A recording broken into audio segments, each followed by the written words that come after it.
샬롬, 초인류 정상 국가 세 번째, 초인류 정상 국가로 가는 길. 앞으로 우리나라는 초인류 정상 국가 G2로 힘차게 도약해야 한다. 이제는 나라도 사회도 국민의 삶도 세계 정상이 되어야 한다. G2를 꿈꾼다. 우리나라가 G2가 된다는 것은 허황된 꿈이 아니라 가능성이 근거한 전망이다. 권위 있는 미국계 다국적 투자은행 골스만삭스는 우리나라가 통일되고 성장 기조를 유지하면 2050년에는 G2가 될 수 있다고 예측한 바도 있다. 초인류 정상 국가로 가는 길을 논함에 있어서 우리는 과거, 현재, 미래 모두를 아우르는 다양한 관점으로 접근해야만 한다.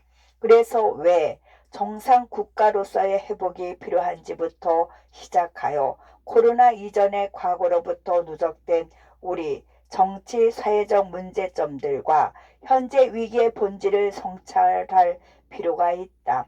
아울러 초인류 정상 국가로 가기 위해 미래에 방점을 둔 포스트 코로나 시대의 과제를 이 책에서는 7가지로 분류했는데 성장 쇼크, 인구 위기, 기후환경, 국제분쟁, AI 혁명, 평등과 자유와 공정, 그리고 정부개혁 순으로 말하고자 한다. 성장 쇼크는 코로나 이후 재편될 코로나 노믹스 경제를 의미하며 우리 사회 내 양극화 문제가 그 핵심이 될 것이다. 인구 위기는 말 그대로 인구 절벽으로 대표되는 대한민국 인구화학적 위협에 대한 생각과 대안이며 기후환경 역시 코로나보다 더 위험한 자연재해 및 에너지 위기와 연결된 문제로 그 준비 방안에 대해 논할 것이다. 국제 분쟁은 미중 분쟁으로 투키디데스 함정에 놓인 대한민국의 글로벌 역할과 역량 강화에 집중할 것이며 AI 혁명은 급변하는 과학기술 트렌드 가운데 기술과 인간의 미래 공존 모델에 대해 살펴볼 것이다. 평등과 자유와 공정은 갈수록 다원화되는 가치 시대 속 인간의 존엄과 기본권을 국가로 다각도로 어떻게 보장해 줄 수 있는지에 대한 논의이다. 마지막으로는 포스트 코로나 이후를 감당할 수 있는 초인류 정부의 출현을 위해 구체적으로 어떤 정부 개혁 모델이 적합한지에 대한 의견을 피력할 것이다. 미래 리더십은 포스트 코로나 시대 문제들을 해결하기 위한 해법을 찾아내는 데 있어 이전과는 전혀 다른 차원의 상상력과 창의성을 필요로 할 것이다. 한 시대를 풍미했던 산업화 시절 영웅들의 성장 만능주의 리더십과 오늘날 대세로 자리매김한 민주화 세대의 분배 만능주의 리더십 모두 미래 담론을 해결하는 데 있어서는 반쪽짜리 답안에 불과하기 때문이다. 앞으로 내 정치 여정의 초점은 우리나라를 초인류 정상 국가로 만드는 데 있으며 우리나라가 정상 국가로 회복되어서 초인류 정상 국가가 된다는 신념에 맞춰질 것이다.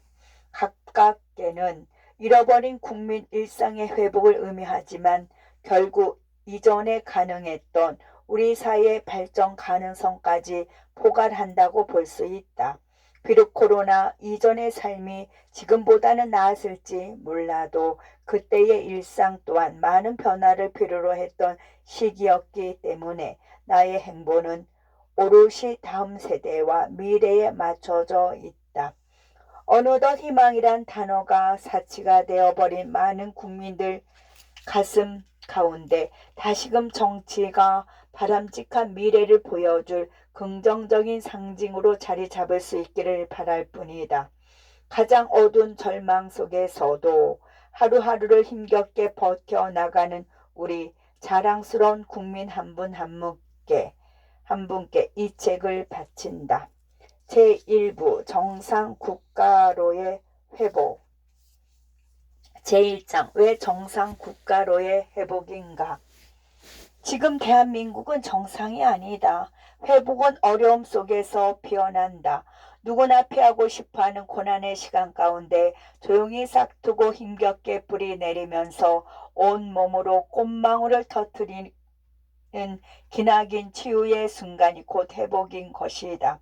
회복은 힘겨운 지금을 바탕으로 과거에 좋았던 시절을 그리워하며 미래를 개척하는 것이지만 그렇다고 과거 회기를 회복의 완성으로 착각해서는 곤란하다.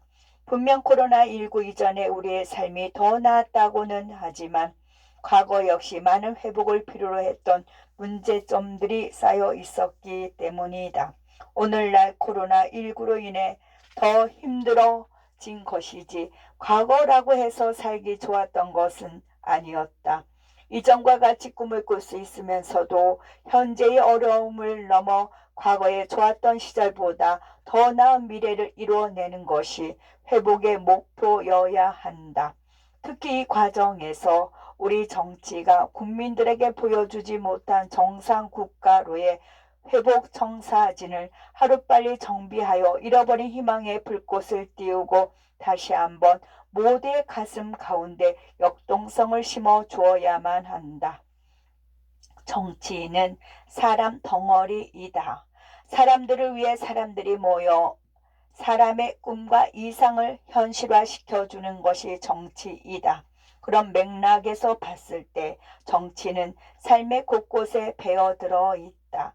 사소하게는 젊은 연인이나 학생 커플들을 보아도 애정 전선을 둘러싼 달달한 정치가 진행되기도 하고 직장을 다니는 일반 직장인들 역시 사내 정치로부터 자유로운 사람은 한 명도 없다. 그만큼 인간 본성과 연결된 정치의 속성은 그 자체로 사람들이 모인 곳이라면 당연히 나타날 수밖에 없고 결국 정치는 사람을 위해 존재하는 목표이자 수단이 되어야 한다.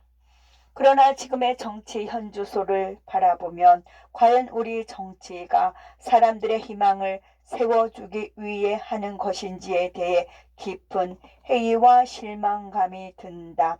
사람 덩어리로 지칭되는 정치의 속성을 감안할 때 정치가 모두의 삶을 이롭게 하기 위해서는 정치 주체인 리더가 자신의 욕심을 내려놔야 한다.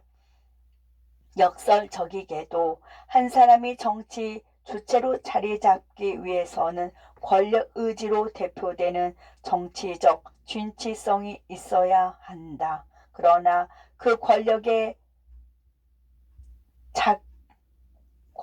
의지가 끝없는 탐욕과 권력 집착으로 변질될 때에는 권력의 목표는 오로지 자기 스스로만을 위해 존재하게 되며 이 과정에서 모든 정치적 행위는 그가 책임지는 다수의 삶을 파괴한 채 오직 자신과 그 패거리들만을 위한 이기적 형태로 타락하게 된다.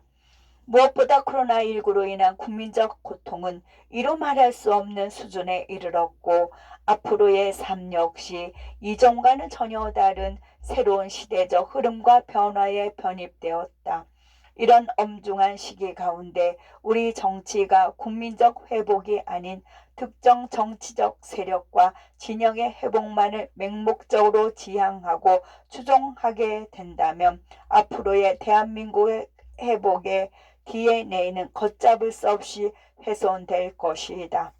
모두의 회복을 책임지는 정치야말로 국민들에 대한 의무를 오롯이 실천하는 바람직한 목표이자 이상이다. 그러기 위해서는 정치 리더는 바른 진취성을 바탕으로 진영과 계층 그리고 세대 등을 넘어선 하나됨의 정신으로 국민들의 무너진 꿈을 되찾아 주어야 한다. 그래야 정상 국가가 된다. 그래서 회복이 중요하다. 1. 정치 본질의 회복. 사람이 살만한 나라를 만드는 것은 정치의 본질이다. 국민이 잘 사는 나라를 만드는 것이야말로 정치인의 가장 중요한 덕목이면서도 무거운 책임이다. 2017년 5월 대통령 권한 대행을 마치고 자연인으로 돌아온 내가 집에서 컴퓨터를 켜고 가장 먼저 습관적으로 한 것이 바로 우리 정치가 국민들이 살만한 나라를 제대로 만들어가고 있는지에 대해 메모하는 것이었다. 켜켜이 쌓여있는 우리 정치의 장점과 단점들을 자연인 황교안의 시선으로 하루하루 한 장씩 써나가다 보니 어느새 수북이 쌓이게 되었다. 한 번도 경험해보지 못한 좋은 나라가 만들어지기를 기대했건만 어느새 그 기대 심리는 배신감으로 다가오고 있었다. 양심 DNA가 상실된 내로남불 위선이 대한민국과 국민들에게 끼치는 피해가 얼마나 큰지를 온 국민이 깨닫게 되었다. 사람이 먼저다라는 조심의 상실은 어느덧 불평등한 기회와 불공정한 과정 그리고 정의롭지 못한 결과로 점철되었고 우리나라가 사람이 살기에 너무 불행한 국가로 전락하고 말았음을 보여주었다. 진영 논리에 갇힌 비판이 아니라 한 국민으로서 깊은 실망감을 뼈저리게 느낀 순간이었다. 기대를 저버린 정치의 실종은 이내 기본을 해내지 못하는 정치의 타락이었으며 그때마다 평생을 법조인 행정가로서 살아왔던 내가 가슴에 정치를 품기 시작했다. 그때가 2018년 한겨울이었다. 그렇게 정치에 들어오기를 마음먹고 막스 베베가 언급한 정치인은 열정에 찬 모험가란 말처럼 스스로 도전하리라 다짐한 후 매몰차게 이 바닥에 뛰어들었다. 이후 당시 제1야당이었던 자유한국당에 입당하여 당대표직에 도전했고 2019년 2월 말 그렇게 나는 당대표로 선출되어 정치인으로서의 첫 발을 내딛게 되었다. 정치에 입문한 순간부터 새로운 정치를 하는 진정성 있는 정치인이 되기로 마음먹었다.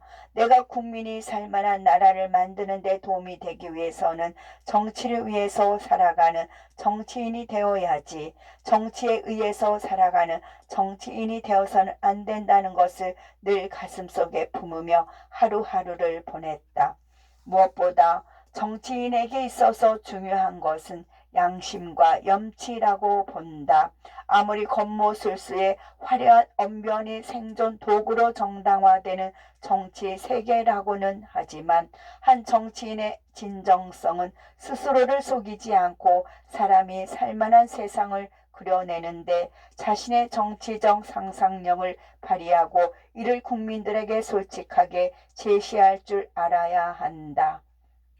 그러나 이미 많은 국민들이 체감하고 있는 것처럼 정치의 본질은 무뎌지다 못해 무너졌다. 살만한 세상을 만들기 위해서는 무엇보다 정치 본질의 회복이 그 어느 때보다 중요하다.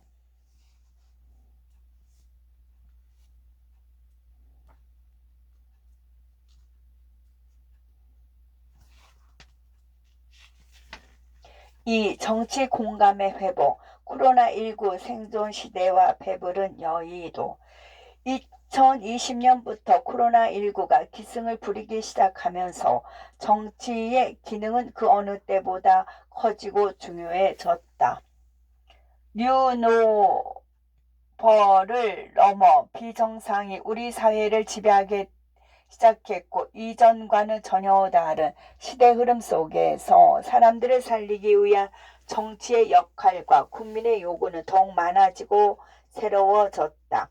가장 큰 문제는 시도 때도 없이 흘러내리는 마스크와의 이색한 동행이 일상화된 삶 가운데 사람들은 점점 불편을 넘어 생존에 문제가 생겼음을 직감하기 시작했다.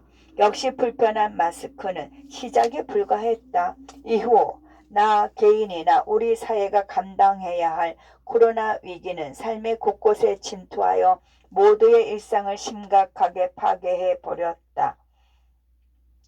원래도 알바 자리 구하기 힘들고 취업하기도 어려웠던 세상이었지만 코로나가 들어선 세상은 더욱 잔혹했다. 주변 가게는 문 닫고 일자리는 더욱 없어지고 가족과 친구들은 만나기 힘들어지며 집에 박힌 일상은 날이 갈수록 답답할 뿐이다. 그나마 나 스스로야 안정된 삶 속에서 인내하면 그만이지만 우리 삶 속 그늘진 곳에 있는 수많은 젊은 친구들과 약자들에게는 참는 것이 능사가 아니었다. 안정된 집안에서 생계 걱정 없는 사람들에게 코로나는 단순히 집안에 박혀 있는 수고에 불과하지만 그렇지 않은 수많은 이들에게는 사망 선고나 다를 바가 없다.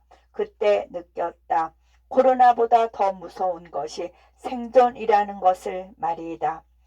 여의도 정치인으로 살아가면서 국민 한 분 한 분의 삶의 현장을 경험하고 공감하는 것은 생각보다 쉽지 않은 일이다.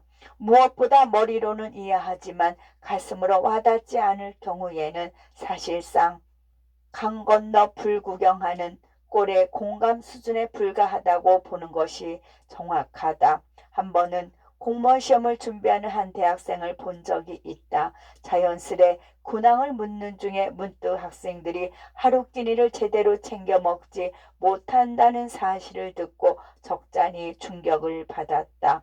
실제로 듣고 보니 별다른 소득이 없는 학생이 하루 세 끼를 밖에서 제대로 먹으려면 넉넉 잡아 2만 원 정도가 필요하다. 그렇게 밥값으로 월 60만 원을 마음 편하게 지출할 수 있는 젊은이들이 몇 되지도 않을 뿐더러 기본 집세와 통신비 등 다른 생활 필수 비용들을 감안하면 왜 하루 세 끼가 사치일 수밖에 없는지 금방 답이 나온다. 여의도 주류들은 하루 세 끼를 걱정하지 않는다. 아니, 의원 배지 달고 사회적 주의만 담보되면 먹고 사는데 큰 무리가 없으니 그만큼 정서적으로 일반 국민들과 멀어질 수밖에 없다. 코로나19 부정객으로 국민들은 생존 전선 속 사경을 헤매고 있지만 여의도는 배부르다. 생존 전선 속 국민들의 고통을 더욱 체감하고 이를 자기 일처럼 내면화시킬 수 있는 여의도의 공감 능력 회복이 절실하다. 왜냐하면 정치 리더십의 공감이 전제되지 않고서는 정치가 국민 생존의 회복을 제대로 돕기란 사실상 불가능하기 때문이다. 세 번째, 민주성장판의 회복. 왜곡된 팬덤 민주주의로 전락한 대한민국. 정치는 세상을 어떻게 해서든 바꾸고자 하기에 개인의 신념과 철학에 배어 들어간다. 즉 정치는 일정 수준 이상의 종교성을 띈다. 세상을 어떤 시각으로 바라보느냐에 따라 그 문제 해결에 대한 기본 관점과 대안이 달라지듯 정치 내 여러 진영에서부터 시작하여 다양한 이데올로기나 인물 중심으로 세력화된다는 것이다. 다양한 신념들로 만들어진 다원화된 가치들의 공존은 우리 민주주의 자양분이자 공화주의의 상징이다. 이견은 있을 수 있어도 결국은 선의의 경쟁을 통해 더 나은 세상을 만들겠다는 각자의 생각들이 정반합을 이루어 우리 민주주의는 지속적으로 성장한다. 문제는 오늘날 대한민국 민주성장판이 완전히 닫혀버렸다는 데에 있다. 그 배경에는 이성적이면서 합리적인 사고에 기초한 팬이라는 수준을 넘어 맹목적인 집단 숭배로 변질된 팬덤 정치가 강하게 자리하고 있다. 팬덤 민주주의는 하늘이 돈다는 현대판 천동설이다. 본인들의 눈에 보이는 것만을 기준으로 세상을 판단하고 선악을 구분하고자 한다. 본인도 다른 사람의 눈에는 타자라는 사실을 인식하지 못한 우주의 관점에서 지구를 바라보지 못한 코페르니쿠스의 전환 이전 단계인 것이다.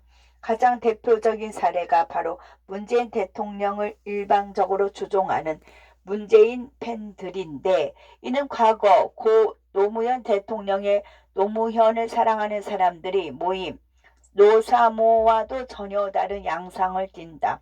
적어도 내가 기억하는 노사모 회원들은 고 노무현 대통령에 대한 최소한의 자기 검열과 비판적 기능을 수행했지만, 지금의 문재인 팬심은 크게 세 가지 극대화된 특성을 보인다. 첫째는 배타성인데, 문파들의 팬덤 정치는 타자에 대한 이해가 아예 생략되어 있다. 오직 본인들이 추종하는 문재인이라는 지구를 중심으로 모든 만물이 주위를 돌고 돌 뿐이다. 절대화된 문 대통령에 대한 맹목적인 지지는 무오류주의로 발전하여 최소한의 비판적 이성이나 합리적 의심마저도 완전히 무용지물로 만들어 버린다. 마치 집단 인격이 문 대통령이라는 하나의 상징물과 동일시되어 그가 행하는 그 어떤 잘못이나 실수도 그저 우리 아니 하고 싶은 대로 해. 그저 우리인이 하고 싶은 대로 해라는 면죄부로 정당화될 뿐이다. 둘째는 파괴성인데, 문파 팬덤 정치는 경쟁적 위치에 있는 타자나 반대 대안들을 철저히 파괴하려는 편향된 폭력성을 보인다. 마치 천동설을 절대적 상식이자 선으로 강요했던 중세 기득권이 지동설을 입증할 수 있었던 갈릴레오를 끝까지 위협하고 주저앉히는 것과 같다. 대통령 무오류주의에 세뇌된 팬덤은 더 이상 타자와의 합리적 토론이나 설득이 불가능하다. 팬덤 세력의 주주로 스스로를 몰입시킨 개별 괴적 팬들에게는 더 이상 민주주의적 토론이나 선의의 경쟁 따위는 중요하지 않기 때문이다. 적은 보이는 즉시 수단과 방법을 가리지 않고 집중적으로 공격하되, 그 대상은 외부 반대 진영이 1차 타격이지만 이내 내부 반대자들에게도 무자비한 탄압이 이루어지는 것이다. 오늘날 민주당 내 문파들의 비이성적 형태에 제대로 문제 제기할 수 있는 합리적 정치인이 거의 나오지 않는 것도 바로 이 파괴성에 대한 두려움 때문이다. 무엇보다 이런 팬덤 정치의 파괴적 본능은 한 국가의 통합 DNA를 회복 불가능의 수준으로까지 훼손시켰으며, 이미 남북 분단보다 더 살벌한 남남 분열은 현재 진행형이다. 셋째로는 기만성이다. 팬덤 정치는 타자에 대한 배타성과 파괴성이 어느 정도 완성된 후에는 최종적으로 자기 기만에 이르게 된다. 자신을 둘러싼 모든 타자와 환경을 제거하고 왕따시켰으니 이제는 자기 스스로만 속이면 유토피아 철학이 완성되기 때문이다. 문제는 유토피아라고 생각했던 결말에 다다른 순간 팬덤 정치 당사자들을 포함한 사회 전체의 디스토피아가 본격적으로 펼쳐지게 된다. 거짓과 자기 합리화를 위한 그 다음의 거짓들이 누적될 대로 누적되어 이제는 사회 내 무엇이 진실이고 거짓인지에 대한 가치 혼란에 빠지기 시작한다. 진실을 망각한 팬덤은 더 큰 광기와 숭배에 스스로를 몰입시키고 결국은 마약의 끝이 사망에 이르는 것처럼 과도한 기만은 결국 자체적인 몰락을 불러일으키게 된다. 가장 대표적인 사례가 조국 사태이다. 문파 팬덤이 그토록 수호하고자 했던 문재인 대통령의 후계자 조국이 저질렀던 위선적 형태와 거짓에 얼마나 많은 기만들이 동원되었는지는 이미 상식적인 국민들이라면 잘 알고 있다. 조국 본인의 사모펀드 문제를 비롯하여 부인 정경심 교수의 동양대 표창장 위조 사건을 포함한 아들과 딸 등의 허위 인턴 이력과 편법 이시 및 취업 등의 적법 절차에 따라 드러났음에도 이를 도저히 인정할 기색을 보이지 않는다. 오히려 우리나라 근간의 사법체계 그 자체를 부정하며 자기네들 입맛대로 바꾸고자 했으니 내로남불 결정체 그 자체였다.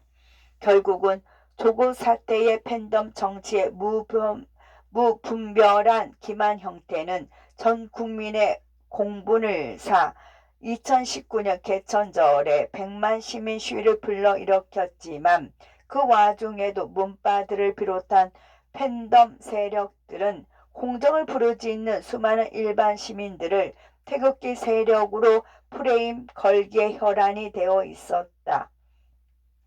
그렇게 대한민국은 공정의 가치가 상실된 소위 진로의 민낯을 목도해 버렸고 이 과정에서 팬덤을 넘어선 올바른 진보 인사들의 정치적 독립을 촉진시켰다. 대의 민주주의를 채택한 국가에서 투표행위를 통해 정치인을 선발하는 속성상 일부 정치인들을 중심으로 팬이 형성되는 것은 지극히 자연스러운 일이다. 그러나 성장판을 침해하는 수준의 팬덤 정치의 폐해는 지난 수년간 대한민국을 철저히 분열시켰고 심지어는 팬덤을 상징하는 정치 권력의 타락을 더욱 촉진시켰다. 정치가 어느 순간부터 아고라로 대표되는 공론장 내 토론이 아닌 콜로세움 내 죽을 때까지 싸우는 글래디에이터로 변질된 것은 현대 민주주의의 비극이자 한 국가의 통합과 화합을 철저하게 파괴하는 위험 요소이다. 특히 정치는 단순히 즐기고 유행하는 일반 대중 매체나 판문화와 달리 한 국가와 개인의 생존을 좌지우지할 수 있는 실제 권력과 연결된다. 정치의 오락화는 단순히 유희로만 끝나는 것이 아니라 다양한 이해관계들이 어우러지는 대한민국